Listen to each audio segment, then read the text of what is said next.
Hi everyone, today we're making these pork stuffed green peppers, 青椒酿肉, which I would call another Chinese home or comfort dish. To start, we're going to dice up some garlic, ginger, and some spring onion, which is used for garnish of the dish. Simply cut the Anaheim pepper open, take the seeds out. I keep the seeds so I can grow them in the backyard.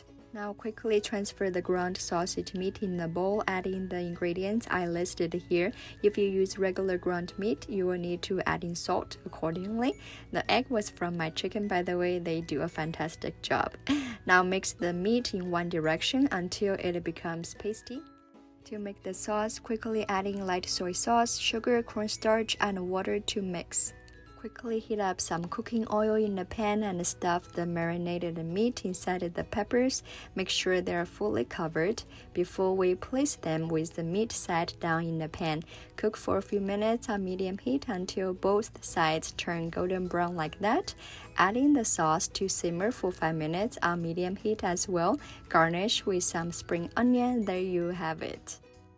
Thank you so much for watching. My full recipe again is down below and in my bio link. Have fun cooking!